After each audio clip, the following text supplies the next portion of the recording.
Did you know you have the power to change your life? It all depends on your beliefs. If you have limiting beliefs, you limit yourself. I'm Becky Beach, and I'm here to help you overcome your limiting beliefs so you can design your dream life. This is the Becky Beach Show. Hey everybody, welcome to the Becky Beach Show. I'm Becky Beach, and today's guest is Colleen Kochannek. She's a business coach and mentor. Well, thanks so much for being here, Colleen. Oh my gosh, Becky, thank you so much for having me. I'm thrilled to be here. Oh, yes, it's just so amazing. So you help women that are 50 and older. Do you also help men too? I always say women and 50 and over, but like I say, I don't card and gender doesn't really matter, but I always Yeah. say, women, I don't know. Oh, this is great. So what got you started doing this? I got started, I was 49 years old and got laid off from like a 25 plus year career and had a job I loved. But once I was laid off, I just decided I didn't want to be corporate anymore. I had enough of, conference rooms and I traveled a lot. And so I kind of jumped in very naively and thought, I'm going to start my own business. How hard can it be? And realized on day two, I had no idea what I was doing.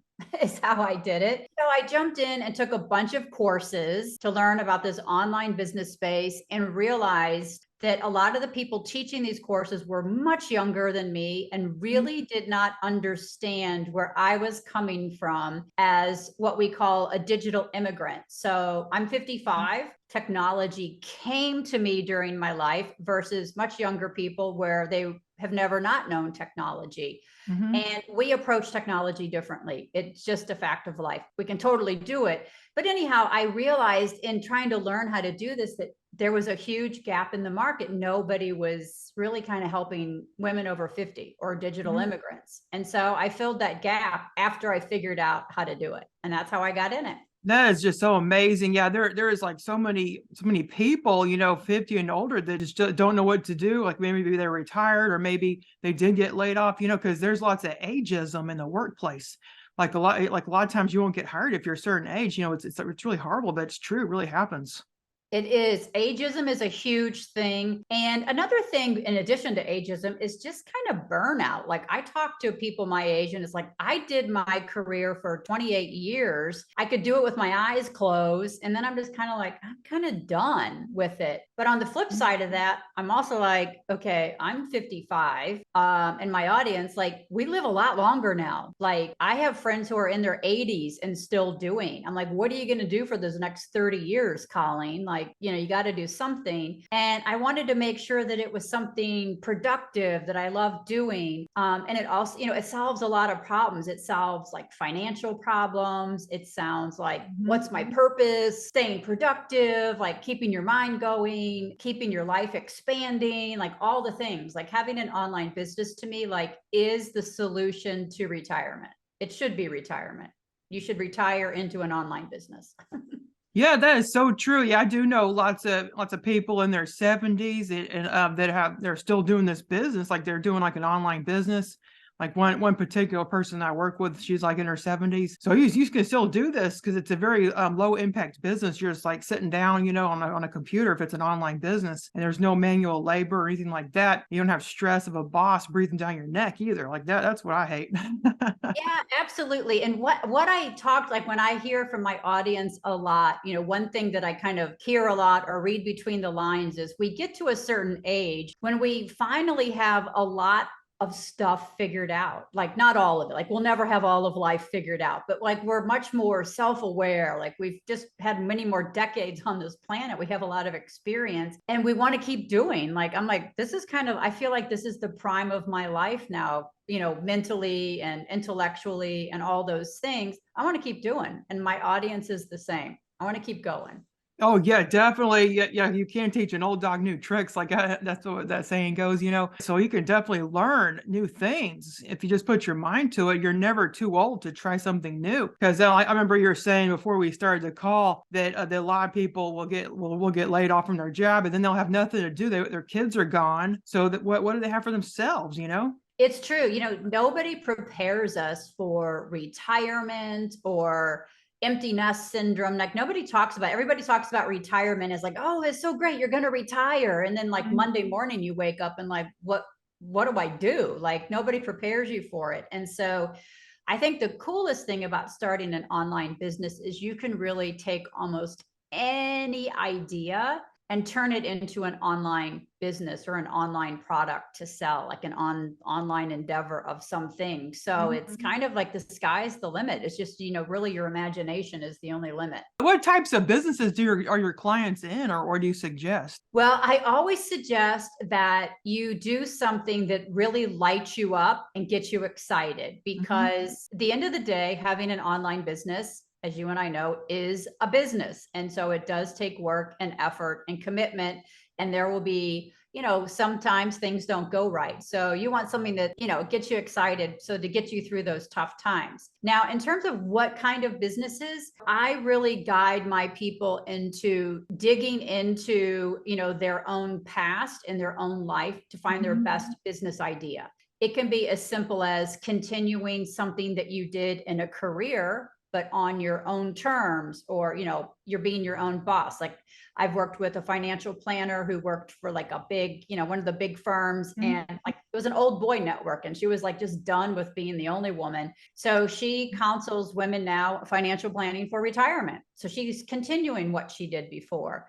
I have people who've done like full 180s who may have been, in a tech or finance or, healthcare kind of career, but now they're like, I want to do something totally creative. And I've always been, a painter. So I want to teach people how to watercolor. I mean, it really is, the sky is the limit, but it needs to come from like your own self and like what gets you excited. Oh yeah, so agree. Because I majored in graphic design when I was in college, and I really wanted to be a graphic designer. But when I graduated, nobody would hire me. I actually had to teach myself web development to get a job. So I pursued web development for 20 years and web design, and I wasn't happy at all. This wasn't what I wanted to do. So you could like revisit that. I'm sure a lot of people get into a job that they hate, and they really want to get into another job, but they just weren't able to get the chance. Yeah, and that's such a good point, because especially my generation, we came from the generation still that, boy, you get a job and you stay in that job like until you retire, kind of your whole life. And so a lot of us, kind of get stuck in a job, like you're right, that may not, really be the one that you really wanted to do. I mean, in the end, but with an online business, you get a chance to revisit all of the things you've ever wanted to do.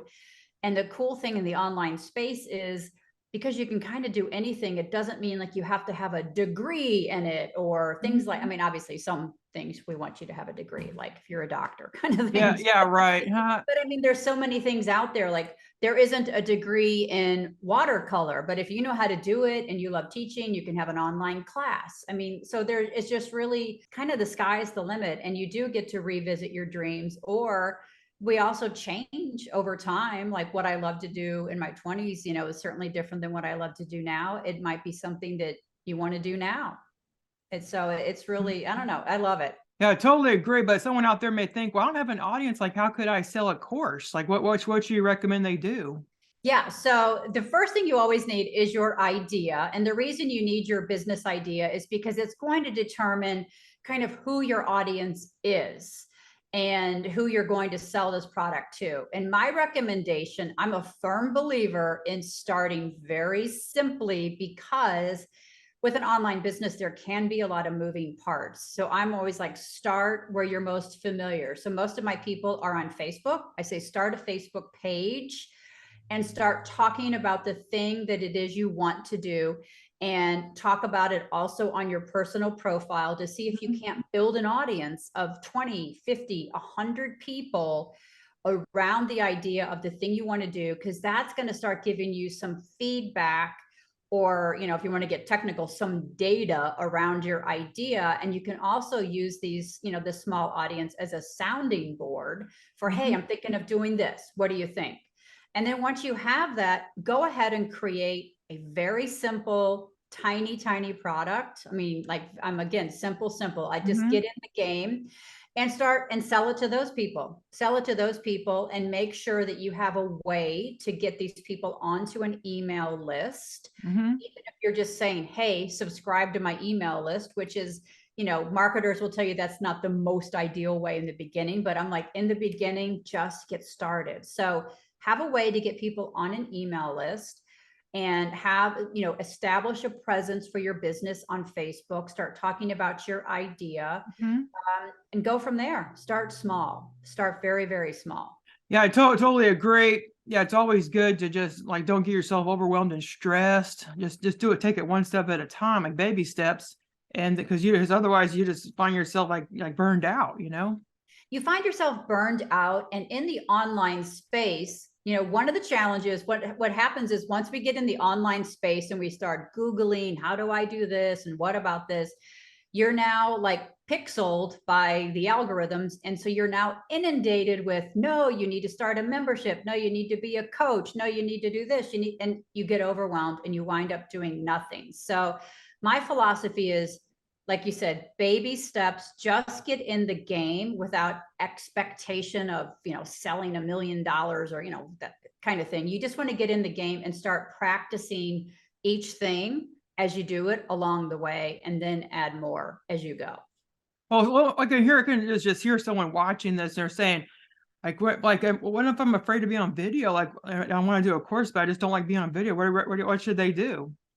Okay. A lot of my people say that. So I totally get it. You don't have to be on video. With the online space, there's a lot of ways to present your product. If you love being on video, you could do like workshops via Zoom kind of thing. If you don't, you can pre-record a course like via a PowerPoint presentation where you're not on camera and you're just talking about it. It could be I've had people create like email courses that are delivered via email, just copy. So there's so many different ways to deliver a product with an online business. You don't have to be, jumping on video and camera ready. And you certainly don't have to be, dancing on Instagram or anything like that if you don't want to. Could you sell an email course, or should it be free? Like, what have people done?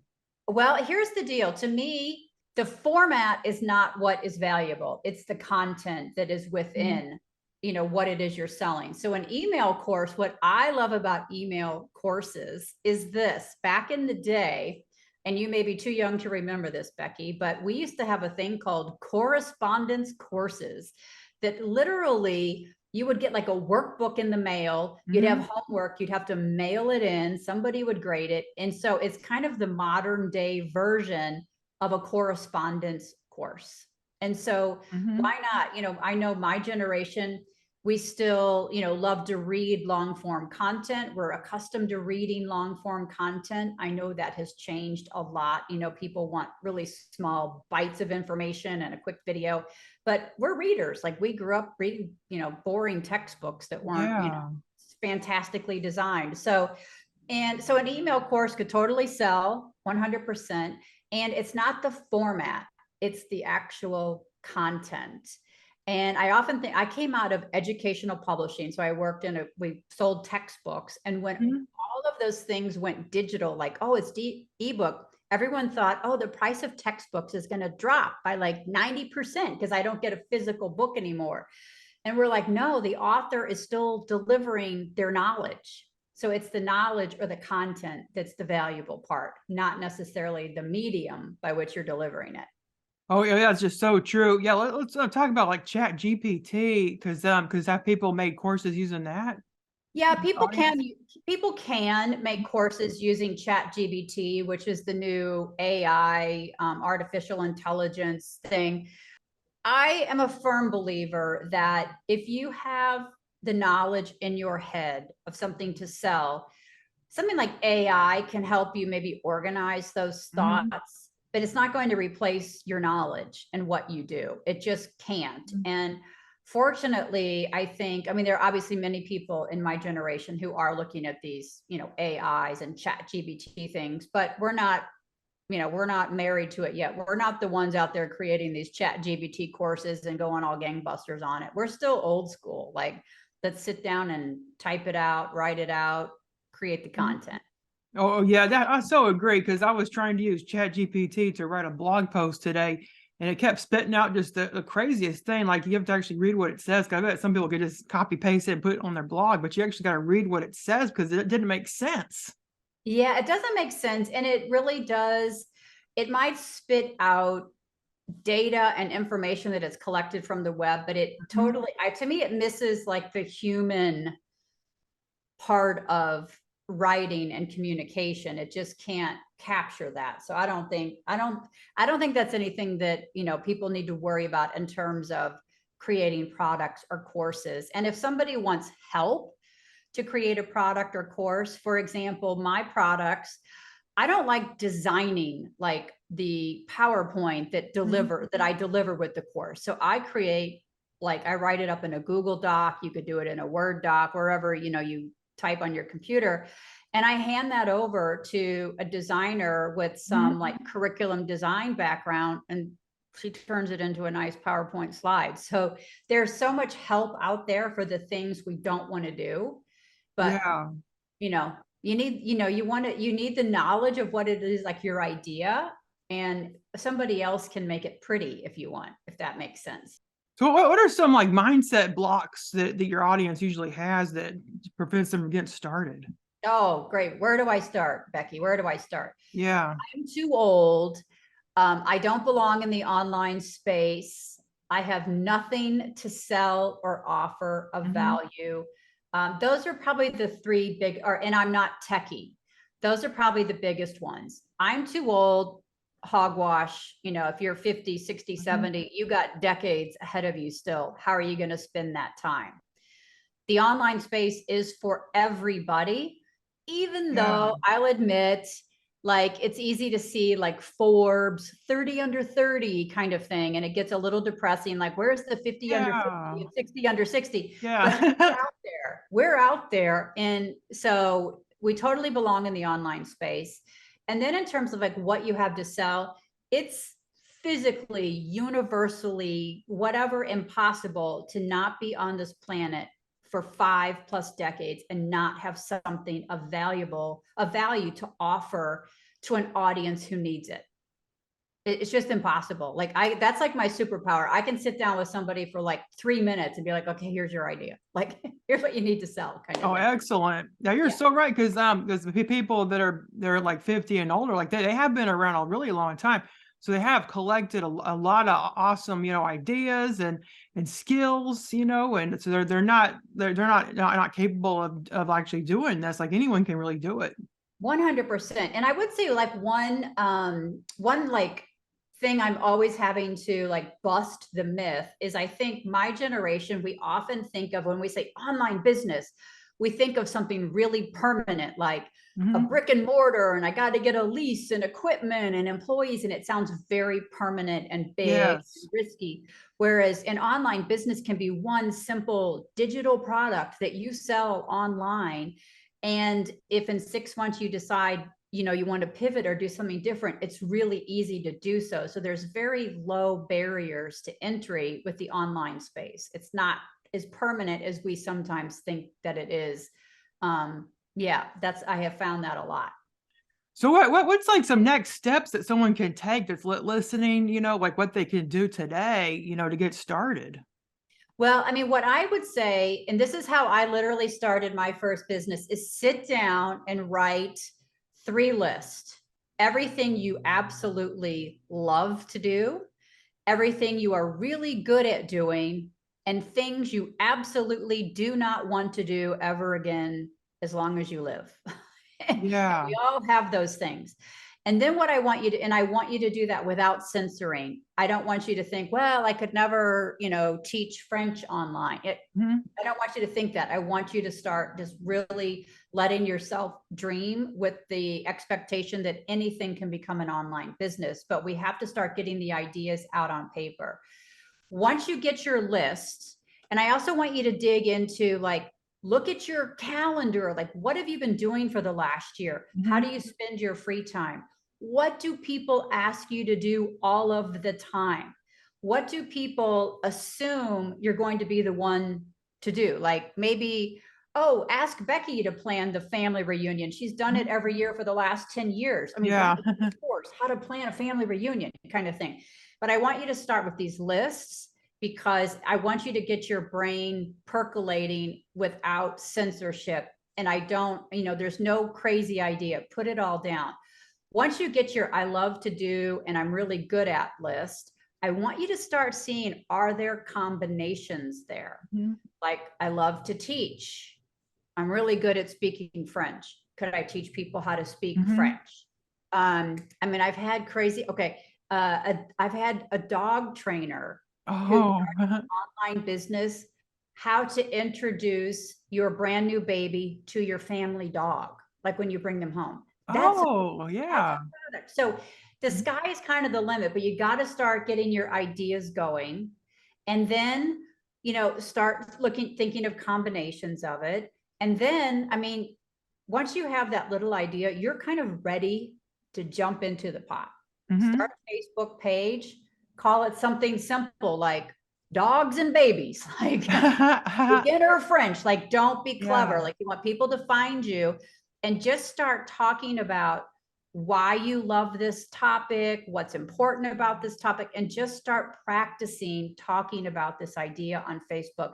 See if you can't get 15, 20 people on your page and start talking about it. Because the first step literally is dipping that toe in, because, we get so caught up in thinking about and, learning, studying. I'm like, you cannot learn how to drive a car by reading a book. You got to get in the car, right? This is the same thing. So once you get your idea, even if you think it's crazy, go start a Facebook business page and start talking about it. See if you can't get a few people there and practice that first. That's where I would start.